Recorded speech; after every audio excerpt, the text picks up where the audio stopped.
Good afternoon, and welcome to the HBCU webinar hosted by myself, Dr. K, and sponsored by NASPA Region 3. And today we have a great topic, a timely topic. We are going to be talking about first-gen students at HBCUs. And those of you who may or may not be aware that November 8th is designated as First Generation Student Celebration Day. So we are celebrating our first-gen students, alumni, all around the world, okay? And so this is a timely topic, and I'm excited to have some great colleagues and guests on the session, episode, however you want to deem it, with me today. So once again, welcome, and I'm going to get right into the whole notion of why we're here, HBCUs, Historically Black Colleges and Universities. And I want to honor the foundation of the legacies of HBCUs since 1837, when Cheney University in Pennsylvania was established for the sole purpose of educating Blacks. And so we want to pay homage to HBCUs around the world, the 100 plus that are still in existence. We also want to pay homage to those graduates of HBCUs, as well as those professionals that are working at HBCUs. All right, so let's get right into our first guest, a dear colleague. We have Dina Weintraub Stafford, I hope I pronounced that right, who serves as Associate Director with the Center for First Generation Student Success, who's responsible for the center's website presence, marketing and communication strategy, virtual professional development offerings, the nation's first recognition program, First Gen Forward, and the National First Generation College Celebration in partnership with the Council for Opportunity in Education. Prior to joining the center team, Dina supported the University of Cincinnati's Gen 1 program, an acclaimed living and learning community that supports first generation low-income students. In her role, she was responsible for developing and implementing evidence-based curriculum, advising students, and streamlining communication to influence persistence and retention and improve outcomes. Before transitioning to academic and student affairs, Dina spent 6 years in athletics as an assistant college women's soccer coach. My apologies. During her time in college athletics, Dina implemented a holistic development modeling influencing student athlete success beyond the undergraduate experience, promoting career readiness. A former student athlete and varsity letter winner, Dina earned a Bachelor of Science in Education from the University of Dayton and a Master of Education in Curriculum and Instruction from Slippery Rock University. Welcome, welcome, welcome. Wonderful. Thank you so much for having me. You're quite welcome. And I just want to share in the sports. I wasn't necessarily a student athlete in the 4-year college, but in a community college, so I share that with you. Next, we have Dr. Roderick Heath, who is the director of the Men's Achievement Center and African American Male Initiative in the Division of Student Affairs at North Carolina Central University, right down the road from Aggieland. In Durham, North Carolina. In this capacity, he is responsible for assisting students with academic, social, emotional, professional, and cultural development. In addition, he works as a freelance photographer for himself and other organizations. In his personal life, Dr. Heath is a father, a husband, and an active member of Omega Psi Phi Fraternity Incorporated. And he is currently working to become a motivational speaker while currently writing a book. Dr. Heath is our newly minted doctor who pursued a doctorate of higher education and leadership from Fayetteville State University. So congrats to you once again, Dr. Heath, and welcome. Thank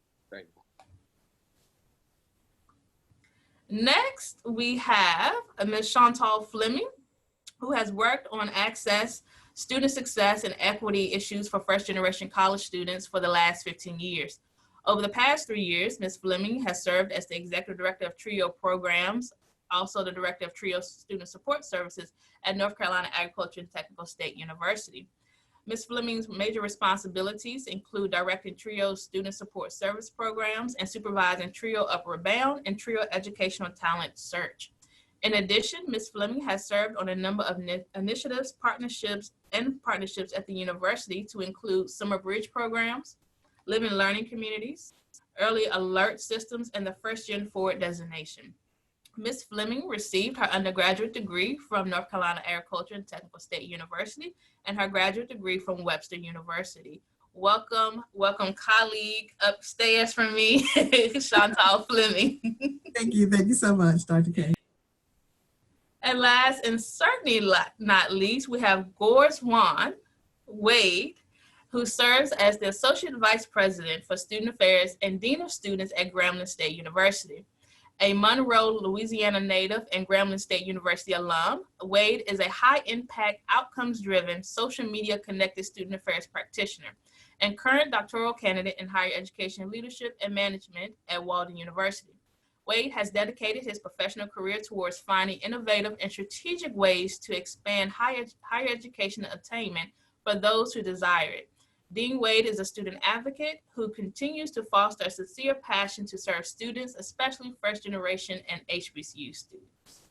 These are your panelists. These are my guests. I am so excited. I know that I have maybe butchered some of your names, but please accept my sincere apologies if I have. I'm so excited about this conversation. One, as an individual who is a first gen. And so we're going to get right into this discussion. And so I'm going to lean over to Dina to talk about the Center for First Generation Student Success.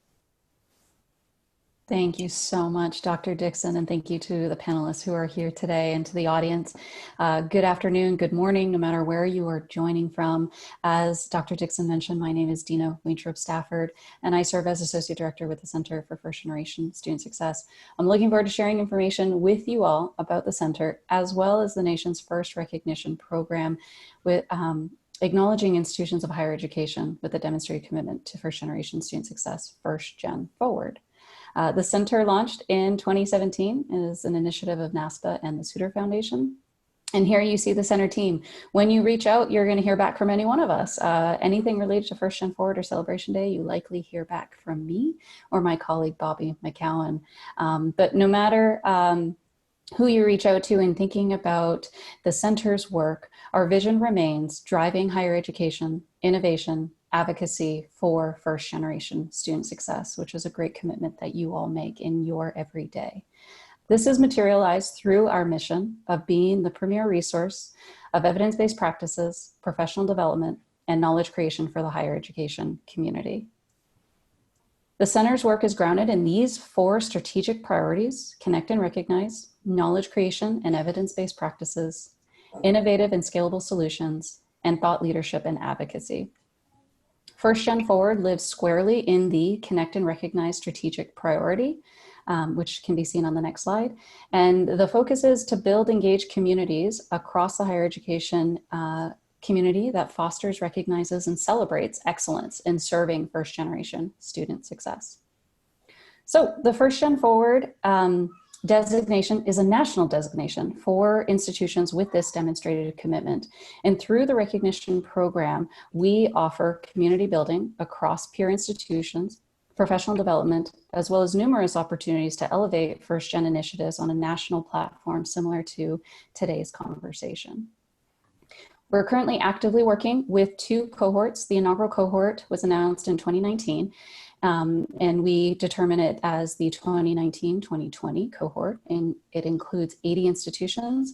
And then this last spring, we announced the 2020-2021 cohort, including 77 institutions, and our first 4 HBCUs recognized across First Gen Forward. So in thinking about the numbers, we support 157 diverse institutions. They represent 35 states and have 20 advisory institutions. And the advisory institutions support regional communities. And the regional communities are how we organize the First Gen Forward institutions by geographic location to better support one another, build community, share successes, challenges, and opportunities. And for those who are interested in First Gen Forward, the application for the 2021-2022 cohort is now open. So we highly encourage you to visit bit.ly/First Gen Forward to learn more about the recognition program, as well as submit your application by December 10th. In thinking about today's conversation, we'd like to acknowledge the work historically Black colleges and universities have done for decades in support of first-generation college students. We certainly appreciate you all joining the conversation today, and we're thrilled that 3 of the 4 first-gen forward institutions are represented here: Alabama State University, Grambling State University, North Carolina Agricultural and Technical State University, and North Carolina Central University. And just as a note, the First Gen Forward designation remains with the institution and is an integral representation of First Gen initiatives, both internal and external to the institution. First Gen Forward galvanizes campus-wide initiatives and serves as an indicator to prospective students aspiring to pursue post-secondary education. First Gen Forward institutions are leaders and model examples for colleges and universities across the country striving to advance the success of first-generation students.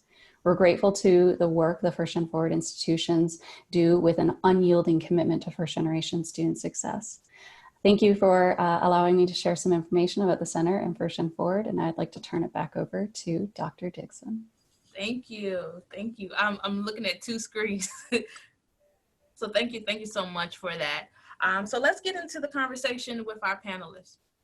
And the first question that I have is, thinking about your own institutions, who are your first gen students and what are the demographics?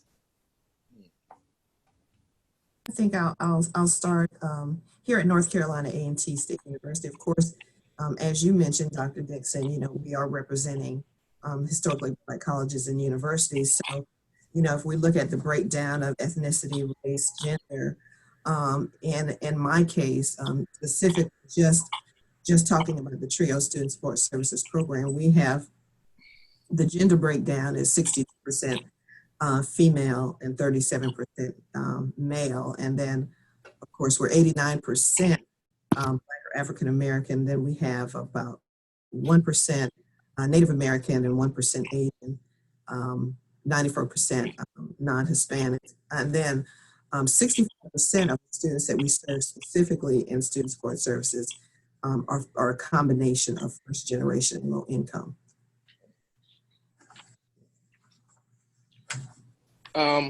I would say for my program here at North Carolina Central University, just speaking of the Men's Achievement Center and the African American Male Initiative, we're running around about 56% of our males are first generation students. A lot of our students come from the rural areas of North Carolina, Eastern North Carolina. Our university, our chancellor has a big project where he's trying to get more access to students in those rural areas. And so we do have students from the smallest towns in Eastern North Carolina. And we're seeing a big push in the DMV area as well of students coming to North Carolina Central University. Right now, our university is 70% women, so it's 70-30. And so if you look at it on the campus level, a lot of young males are not coming to college per se. And so my goal here with this program is to help these first generation students, one, to keep our numbers up and to bring more males onto campus to kind of, help the ratio, but just to get them in college. And those are some things we're seeing. And so we hope to continue to push those marginalized communities in the rural areas, Eastern North Carolina, but to all students, we create partnerships to bring more of those young men to campus. And so that's kind of who we're dealing with right now. Thank you. And we're seeing some similar statistics, I guess, here at Grambling. We're seeing about a 60-40 split as well, predominantly young women who are our first gen students. But what I found interesting when we had our first gen celebration on campus yesterday, the excitement and the acknowledgement of being a first generation student seemed to have come more from our young men than it did from our young women, which I found interesting. The guys who didn't really understand or recognize the designation didn't understand the significance of being that first G is what we call them at Grambling. So I think it opened up another conversational opportunity for us to do some more hands-on things, specifically with that group of students, our young men, to try to continue to have that pipeline of students who are interested in not just college, but also HBCUs as well. So I thought that was pretty interesting. Yeah, and Chantal and I, of course, work together here at A&T. And when we were walking around yesterday, and we were in an office, and some students had, kind of talked about, because we're giving out shirts, right? First Gen shirts today. So I just want to pop my shirt. And yeah, I'm a 2X, by the way, so go ahead and put me on the list. Thank you. I got you. And so hearing the students talk about, I didn't know what First Gen was, or I didn't know about the resources of TRIO programs, and I'm excited to be a First Gen. What can I do? Like, having students ask us, what can we do to assist you all with this First Gen initiative was really exciting. I know, at least for me, and I know for Chantal as well in her space. And so, all of you have kind of talked about, the demographics of your institution as it relates to First Gen, but also, Mr. Wade, you went into talking about, this whole idea of what is First Gen, and not everyone understands what is classified as a First Gen. So can someone speak on what does it mean to be a First Gen student? Well, I think with TRIO specifically, the definition has to do with the parents. Did your mother or father or guardian graduate from a four-year college or institution? So that's a very specific designation when we in TRIO speak about first generation. As well. And so I realized that when we did a focus group, a lot of young men didn't really know what First Gen, they didn't know they were First Gen because they had a brother that went to college but didn't finish. And so they're thinking, I'm not the first one, or my dad. And so we had to break that definition down to really what that is. And so that is the first one in your family to successfully go to college, who in college, if you didn't have anyone to finish in 4 years from a four-year institution. And so that's how we let the young men know, just because your parents may have attempted college, but they didn't finish. So there's still no one in your household who has successfully walked across that stage to receive a degree. And so once we broke it down to them, a lot of them had an aha moment. It's like, oh, I learned something new today. I thought I wasn't first generation. And so that was kind of like I seen his eyes light up. He kind of took some pride in it, as if he wanted to be the first one to finish. So awesome. Yeah, same thing here. Students would say my sister or my cousin or somebody else in my family that they consider to be immediate family went to college. But we had the opportunity to tell them, hey, it's about your parents or your guardians. Did they attend and not finish? And when they recognize that they fell into that bucket of, I'm doing something significant here, that I'm representing my name, my family, my community, it seemed to have a level of excitement, but also a level of, I got to get this done. Like it had a different impact on them. So it's exciting for us as practitioners to be able to know that, we've enlightened them to know that there's significance in what you're doing, not just as a college student, but to be the first in your family, to be almost at the end, to actually walk across that stage. I think it means a little bit more, and that's exciting. Yeah, give them that badge of honor that they can, and help other right. people. Yep. And walking across that stage, and so I want to jump really quick. When I think about the pandemic, right, and graduation comes in May, and working with students that they're the first, and not having the opportunity of that symbolic moment to actually walk across the stage meant something.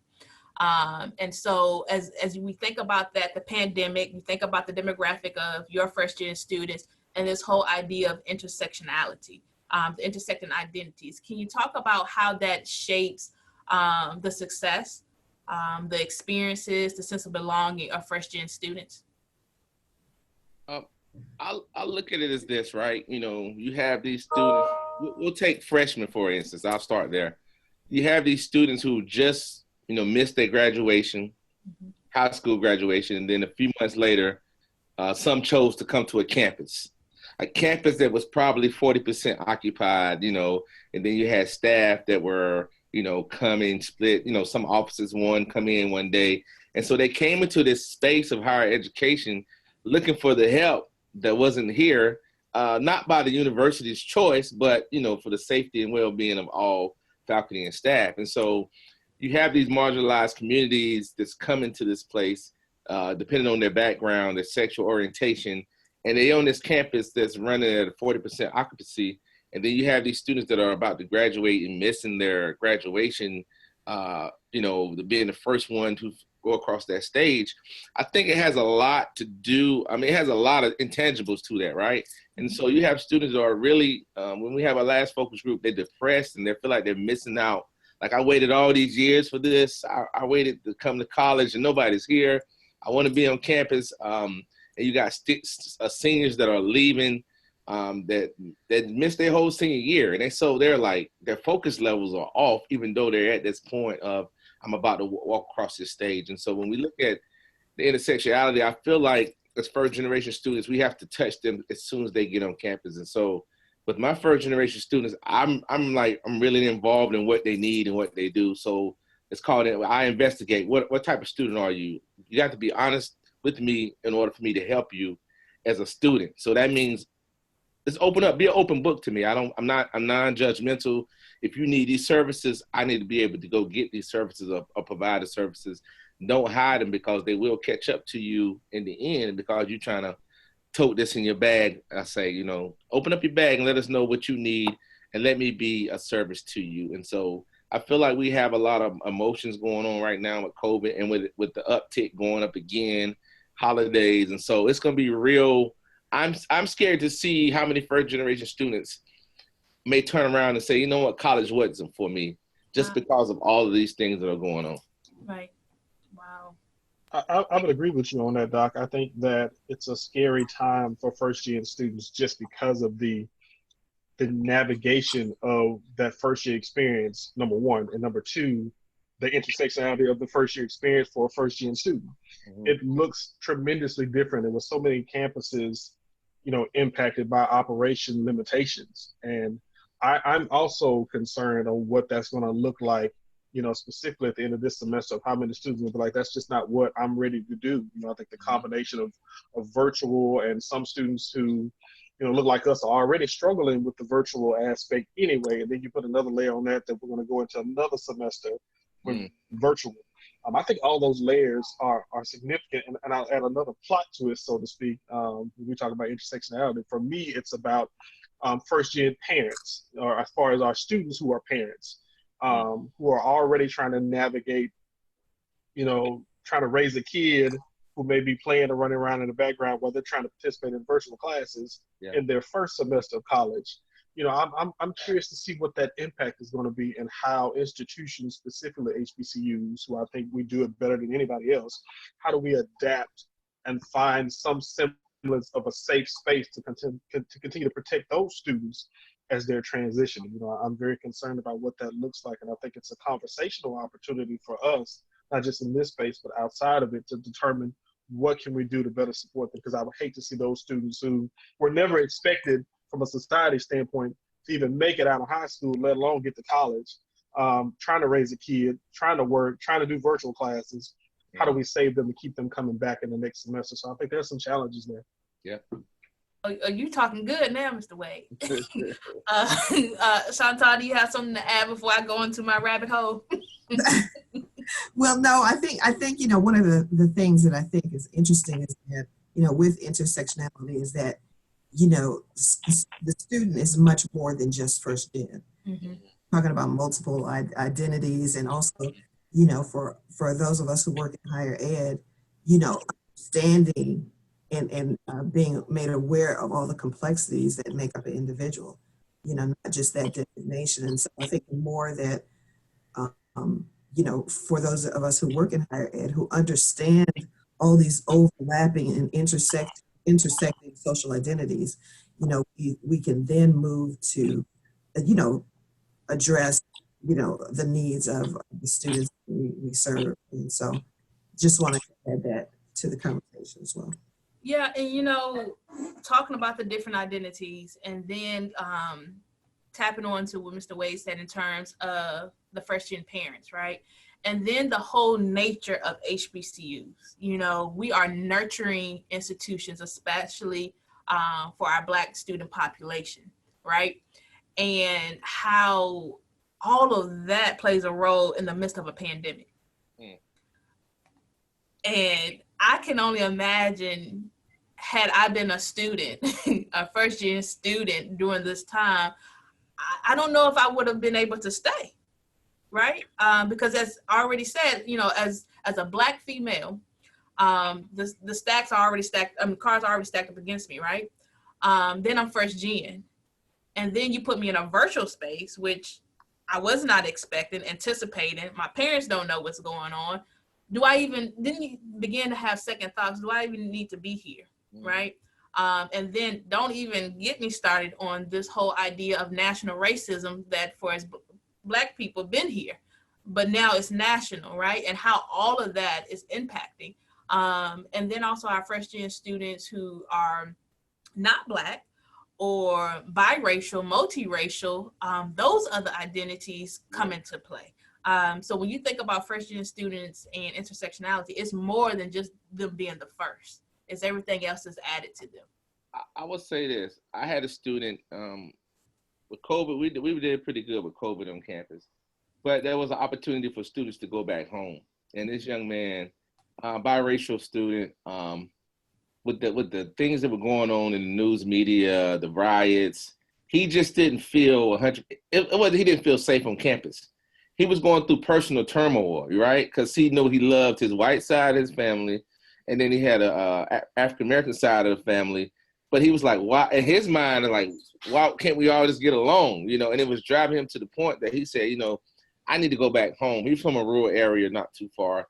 But his anxiety was so high because he felt like in some rooms he would hear students talk about other races in ways that he didn't see that side of his people. And so it really drove him to, he said, I need to go back home until COVID calms down, the world calms down. And I'm keeping him in, I call him weekly to try to make sure I keep him engaged because I felt like he was almost ready to walk away, even with all this pressures and dealing with his students and everything. So I thought that was, to piggyback off what you said, was crazy for me. Real disheartening though, but. Yeah, definitely. So, we started hitting on first gen parents. So let's talk a little bit more about that as it relates to, what your role is at your institution. What are our programmatic strategies for supporting first gen parents? This year we started a parenting group. I wanted parents I know a lot of parents don't check emails, you think about, some of them work hard. So I turned them on to GroupMe. I said, you know what, everybody, when we had our induction, download this GroupMe app, right? And so we do send out daily updates. When we have small events, I post them in the GroupMe pictures. We're doing a parent newsletter just to try to keep them involved. I try to send them something at least 2 or 3 times per week. And I've noticed that the parents start talking within the group to themselves. So I go in there, they didn't have their own conversation without me leading it. So I felt like that's keeping them all engaged because I told them, if your son is sleeping on the other side of a room, another side of the room from another young man, y'all family now. So y'all need to get to know who your son is in the room with. And so if he brings him home, mom, dad, y'all responsible for him at this moment. So if you got your roommate's mother's phone number, y'all become a network and y'all become a family. So that's how I'm trying to build that out so they can hold each other accountable too as well.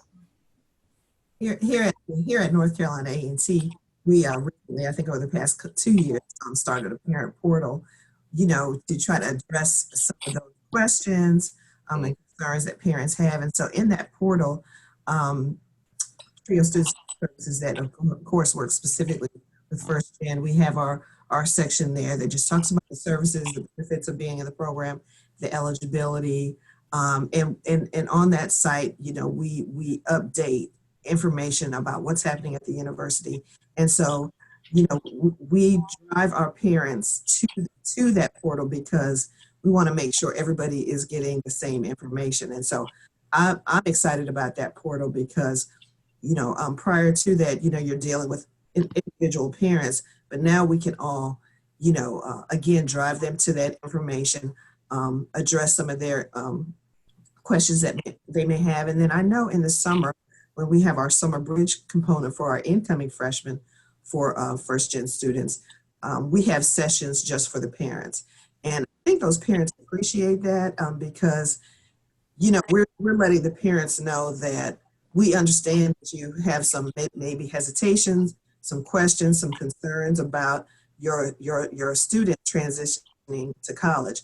And so we have those sessions with the parents during that time, just to assure them that we hear them, we're there to provide information, answer questions. And then when those students, when that same group of students moves into our living learning community, we then have another session, group session with the parents. And so we're always trying to demonstrate our availability to parents, show support, answer questions, as they themselves are transitioning from letting their little one, go off to college. So, but I do like the idea of the newsletter, Dr. Heath. That might be another thing that we could add to what we're doing. We started a group we call Parents as Partners, and it primarily, is working with those first-gen parents. And what I found this year specifically is we talk about COVID and that impact, but there's another layer there, because initially we can do a lot of hands-on, face-to-face engagement with our parents and our partners, but COVID has kind of limited that to a certain extent. So it does make it a little bit more difficult. And as we had parent sessions virtually, specifically with our first-gen parents, you can tell that the disconnect was overwhelming for them. The inability to be able to come to campus with their students and do some of the things that we would typically do, especially from those parents who had some understanding of college. So they had a little bit, so they knew what to expect from financial aid or some of these offices.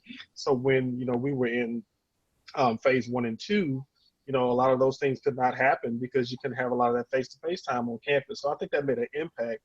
And then with our parents who, did not have any knowledge of the college experience, it has been quite the adventure when we're talking about supporting first-gen students and parents.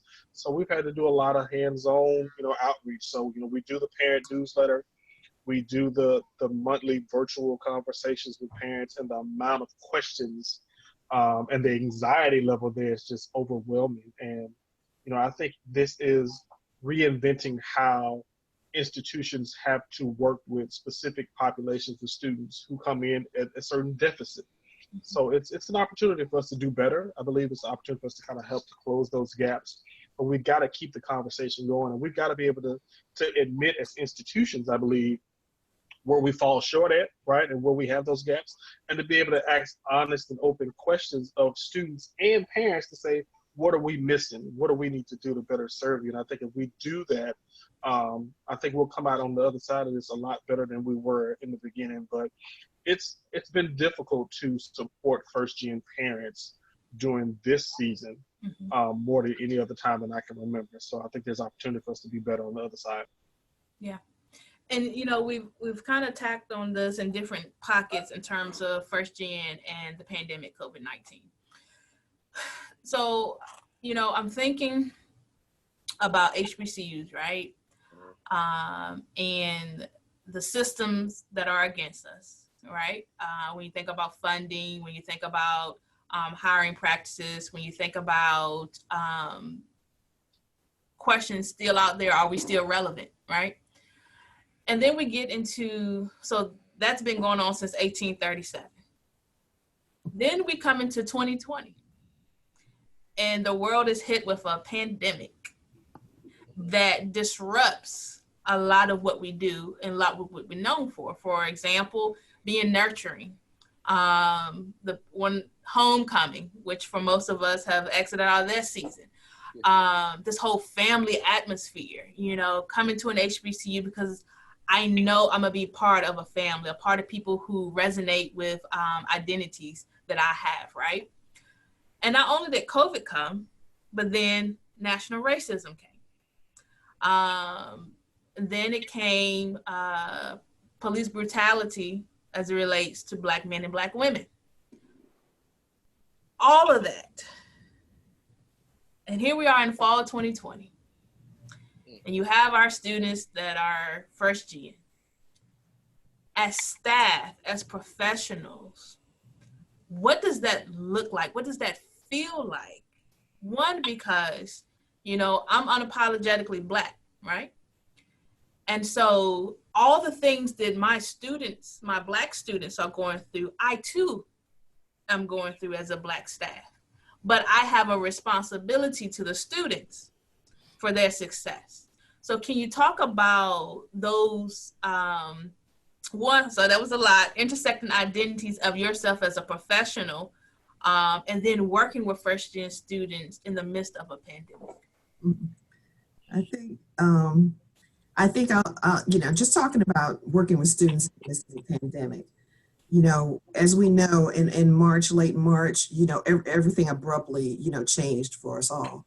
And so we had to quickly shift into trying to provide services in a seamless manner. We had to shift a lot of our platforms, had to catch up with our students and, try to be original and in terms of how we provide these services. So there were a lot of moving parts, happening. And I think, at the beginning, many of us may have made some mistakes in terms of just trying to figure out ways to do it, or we took a little too long. But I have to give it to my team and the university. They were meeting weekly, really every other day, to try to engage faculty, staff, and students. First with the students, what is it you need? For faculty and staff, what is it you need? So I appreciate the support the institution provided as we were all making the transition. But for my first gen students, I can only speak of that group because that's the group that I work with. Of course, they were very, devastated. Some of them did not want to go home because they knew and anticipated a lot of additional responsibilities that would be put on them once they returned home. And, then they understood the possibility of the lack of resources. So once we were able to kind of connect with some of our students and try to figure out what is it you need, how can we support you, we were able to provide some additional support to some of the students who were responding. So they had to deal with a lot in terms of how am I now going to get my work done? How do I communicate with my faculty? I don't have the library as a resource anymore. I don't have the computer lab as a resource.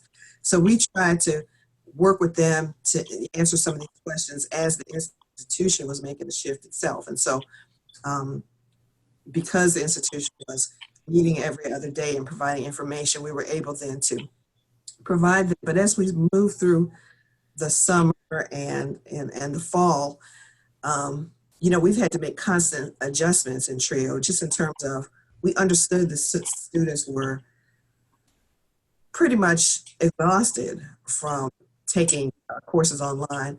And so here we were trying to offer workshops online. Mm-hmm. So we had to make some adjustments and do just 30-minute drop-in sessions, 15 to 20-minute drop-in sessions. We identified the students who were responding. We identified the students who were not responding.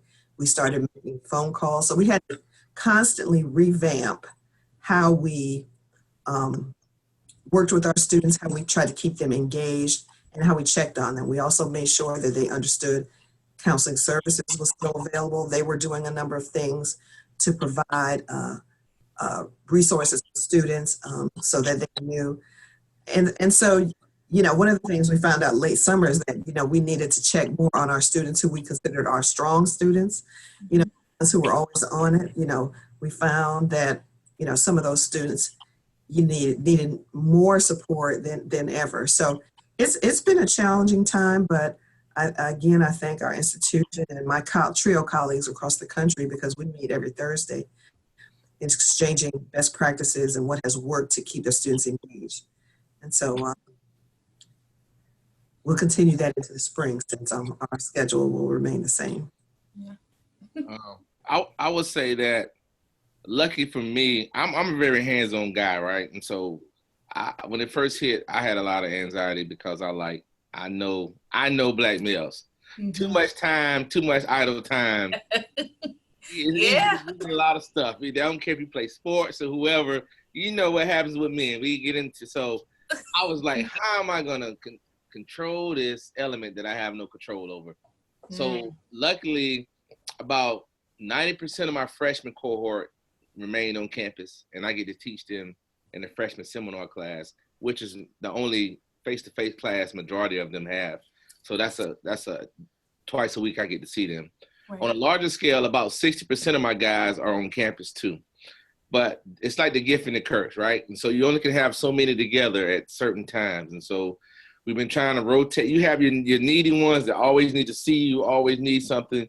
And you're trying to tell them, well, can you allow somebody else to come in? You know, so it's like, I'm not pushing you away, but I got to have space for some other ones too. So it's kind of like a juggling act. And so we just been trying to, keep them engaged, calling them. We created a mentoring group within the young men. So our older guys, they all receive the younger guys a mentor. It's called AIMS. And so we have an e-board. And so I gave them some leadership roles. And so I was like, how can we be creative in a COVID kind of lockdown scenario? Like you can't really get to people like that. And so that's been helping us, but I'm still worried at the end of the day because I don't see everybody like I used to. And I'm just, in a couple of weeks, we're going to see what really came out of this semester, right? Yeah. So lastly, I'll say, I reached out to everybody's professors and let them know who, again, iterating what the program is about and let them know that this semester, you got to lead with some empathy. Mm-hmm. Now, if the student is not doing anything, that's different. But you got to have some empathy in this because we all go home and we all kind of frightened. We don't know where it's coming from. It's like we're fighting an invisible ghost that keeps punching us. And I was like, you got to have empathy. Not all these students are trying to get over on you. Some of them really do have genuine issues. And so as first gen, they learning on the go for some of these freshmen. So just be patient with them, correct them when they're wrong and not just, you didn't turn it in, you fail. Like that's how you build trust and that's how you build understanding for first generation students to stay around. Is like, okay, the professors at North Carolina Central really care about me. Even at my lowest, they were still lifting me up. And so that's how I try to sell that message to faculty and staff. Awesome. Yeah, I agree with the point about faculty and staff, specifically in those 101 level classes. I'll speak specifically about freshmen. I think that our faculty partners have to recognize that if you're teaching 101 math or 101 English, it's still some semblance of a freshman experience class because those students are being integrated and introduced to the first year experience up front. And that's the same for our first gen students as well. So I think that our faculty partners have to be a little bit more empathetic and compassionate to our students. But I want to kind of frame COVID and first gen and HBCU experience in terms of an airplane, right? We're used to just taking off on the plane and going where we're going, but I think for us now, we are literally building the plane as it's flying in the sky and it's flying through turbulence. And that's us trying to get through COVID. Let's add some layers to that. So we're building the plane in turbulence as it's flying, and we've got different passengers. We've got the passengers who know when you get on the plane, you got to buckle your safety belt, watch the video, strap in, let's fly. Those are our students who recognize college. Our first gen students are the ones that just got on the plane, they just sit in the seat and they don't know what's going on. They don't know to put on the seat belt, they don't know to watch the safety video, they don't know to put your seat trays up in the upright position. So we've got to deal with that on top of building this plane that's flying through turbulence. That's what COVID in the first gen experience looks like to me. And from a standpoint of a professional or practitioner, I'm also a new captain on this plane trying to navigate it through this turbulent space all at the same time. So it speaks to a couple of things. It speaks to self-care for us as professionals, and it also speaks to us trying to be able to learn and grow as we're going. And that's going to require us to be able to have very intentional conversations with our students on what we're not doing and how do we be better. I consistently say that I live by a philosophy of meeting students where they are to get them where they need to be. That requires conversation with those stakeholders to see what's missing. I know we've had some gaps this semester, and I want to be able to learn from our students on how to be better. So when we have those focus groups, I tell them, give me straight up responses. I need to know what we're not doing. And in this period of COVID, working specifically with first gen students, I know that we're not getting it right. As a practitioner, I know that we're not hitting the mark. So In order for us to be better, we got to be able to have conversations. And, our students have been very honest and open about the difficulties they've had this year. And as I go into cabinet conversations with other leadership partners on campus, we have very grown-up conversations about how we do better. And until we do that, we're going to have these difficulties, because next semester is not going to look very much different than this semester. And all those things that students have is their outlets, sports, the campus experience that make our institutions so unique. Those things are going to continue to look different. So we've got to continue to try to find ways to meet students in the middle to try to improve on that experience even during COVID. All right, I think I got kicked off. Okay. Welcome back. We missed you. My apologies. Dr. Okay. Dixon, if you're okay with it, I can continue the screen share and you all can continue. Thank you. So let's move on for the sake of time. Talk a little bit about TRIO programs, particularly at HBCUs. Yes. So here at North Carolina A&T, as I think you mentioned in your intro, we have three TRIO programs. Two of them are pre-college programs, Upper Bound and Talent Search. And then the TRIO Student Support Services program has been here since the early 90s. And of course, they provide services for first-gen students, first-gen low-income or disabled students here at the university. So thankfully, we got funded for another 5 years.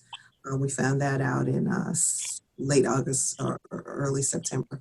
And so, our goal and mission, of course, naturally is to be an additional academic support for first-gen low income, identify those non-cognitive areas that students have some challenges in, provide them with peer mentors, as well as, additional opportunities for personal, academic, and intellectual growth, so that they don't suffer from the imposter syndrome. Imposter syndrome, just in terms of, am I supposed to be here? And so, we do what we can in terms of partnering with other academic programs on campus, as well as student affairs departments. And I think those partnerships have given our students the opportunity to feel welcome, to feel understood, feel supported, and thrive, during their 4 years. And, we're very intentional, even intrusive at times in our approach in how we, work with that group, because, the minute you take your eyes off of them, like Dr. Heath had mentioned, they can stray away. And so we are very conscious and aware of the fact that we try to do above and beyond in terms of providing the service that targeted population meets. And so we're able to share a number of success stories, and we share those with our incoming freshmen as well as our continuing TRIO students, so they can see the light, so they can see their way, and they can see that not only do they belong here at the institution, higher ed environment, they can excel in that environment. And so that's what the TRIO programs do here at North Carolina A&T.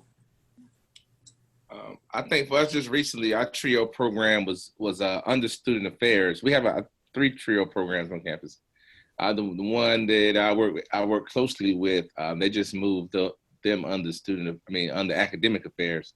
And so with that program, we focus heavily on helping students get to the next level after graduation. And so, they focus on getting into grad school, PhD programs. And so they provided all the support to those students who were looking to, life out of undergrad. And so I work heavily. I'll send my students who qualify over to the other programs as an overlapping service, right? And so I feel like the more services that these young men can have, the better chances we are to getting them across the stage.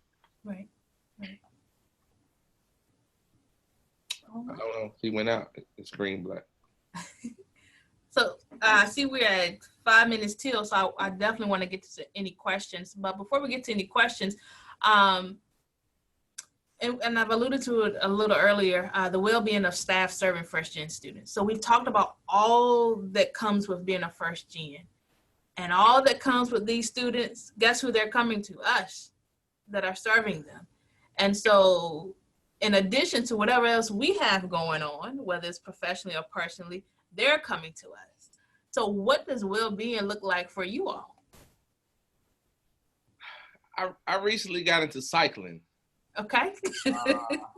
During COVID, a lot of my friends were like, man, and I just turned 40, so me going to lift weights and all that, I'm like, that's over with. So a couple of guys got into cycling. One of my coworkers, colleagues, he said, you ought to try it. So I found me a bike on Offer Up, good bike. And so we've been riding. And so the first time I went out, they pushed me to like 60 miles. And me being so stuck up in the house, it hurt, but it also helped. It's like I broke through a wall mentally because I had to push my body to the extreme that I never pushed myself before. And so I try to get on my bike and ride. That's a breather for me. So I'm really into cycling now, and I think that helps me cut my music on and kind of get away from the issues of campus sometimes. So that's really what I've been doing. Yeah, can we talk about day one? They pushed you to 60 miles. I don't know about those friends. I just day one, they pushed me out there. I was like, man, I cramping up. They had sandwiches. I'm like, y'all didn't tell me I had to pack a lunch on this ride, Now, I'm going to say, Dr. Heath, that sounds like something too familiar to me, but I'm not going to go down that rabbit hole. So what else, Chantal, Mr. Wade, what are you all doing in terms of well-being? I'll start, and then Mr. Wade. For well-being for myself, it's almost like, well, for me, I really have to say, stop and do something for yourself. Mm-hmm. You cannot give that advice to all first-gen students or students in general, and then not, take their own advice. So, when COVID first hit, we didn't really have a chance to stop. We had to move into action. Mm-hmm. Things converted. It was just a flurry of things that staff and faculty had to do immediately, and then somewhere in there, you feel overexhausted, emotionally drained, all those things. And so, I think I didn't get on a bike. Maybe I should have, but I did. I started actually collecting plants, house plants. And so I found that adventure for me, I'm calling it an adventure because, they're just as individualized as people, and they have certain needs. These house plants, they have certain needs and all that. And so I'm really enjoying this whole new kind of thing to do. And it's very relaxing. So that's just one of the things that I do. I do drop-in calls with girlfriends, drop-in calls with my sorority sisters, and that type of thing. But I'm enjoying, that new chapter of kind of embracing something totally different that I had not even been into before. So now I'm up to about 40 houseplants. Whoa, okay. That might be an issue in itself. Dean Wade? It's just so much. I've really become more in tune with spending time with the girls. I've got two girls, 12, almost 13, and then a 7-year-old. So, being able to not be constantly at the office and on campus as much because of COVID has allowed me to do a lot more with them at home, being able to go to more of the gymnastics practices, being able to go to some of the rehearsals that my daughter has. So that has been refreshing in itself. And I have kind of increased my Funko Pop collecting. I'm a Funko Pop collector. And I've got one of my favorites right here, the Batman line. So I've been able to kind of fine-tune my collection, spend some more time engaging, in virtual spaces with collectors and stuff. So those type of things have really been able to keep me balanced throughout this entire, pandemic. So I think there's some good that has come out of this, and I think it's a lot involved, a lot going on, but, there's some good, and, we're just ready to get this out the way so I can get back on cruise ship and everything will be better on the other side. So, one of the things that I think this pandemic has done indirectly and both directly, is it's forced us to look at our own self-care. It has forced us to stop telling students to do X, Y, and Z when we know we weren't doing it for ourselves. Yeah. And for someone who has a degree in counseling and is a life coach, I love it. Because now I can have real conversations with colleagues about, you can't keep pouring from an empty cup. You can't keep doing it. We know you love the students. We know you want them to succeed, but you can't keep pouring from an empty cup. Unfortunately, a pandemic had to happen for some of us to see that realistically. And so from me to you all, I appreciate all the work that you're doing on your campuses. Dina, I appreciate all that you are doing in the center, your colleagues, for recognizing first gen, because when I was a first gen, I didn't know I was a first gen, right? And so being more vocal about this population without it being a deficit mindset of the population, let me make that clear, is rewarding. And we need more people in the wheelhouse, more people in the villages that are understanding of first gen students, but not allowing that category to determine how we treat them, right? And so I thank you for all that you all are doing. And so I want to open up for any questions. We have just a few minutes.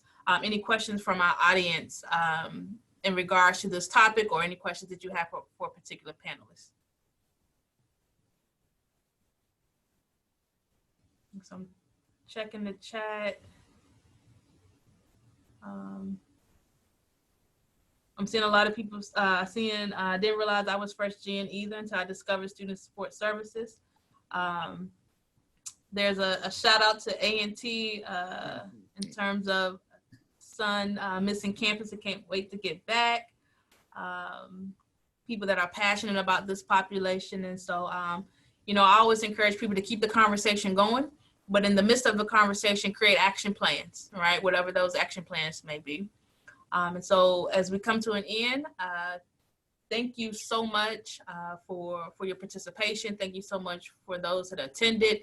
And if you can move to the last slide, our next and final discussion in this series for the fall, we'll be talking about accountability and sustainability at HBCUs. So we're talking about something that I'm passionate about, institutional effectiveness, and how do we sustain and hold our institutions, our HBCUs, accountable as it relates to assessment, strategic planning, all that good stuff, the stuff that most people don't like to talk about. But we're gonna join us November 19th at 12 p.m. for that discussion. Have some great colleagues that'll be here. And so thank you all again for serving on the panel, and thank you all who attended. Thank you. You're welcome. Thank you for hosting. You've done a great job. We appreciate your work. It makes a difference. Thank you. Thank you. Appreciate that.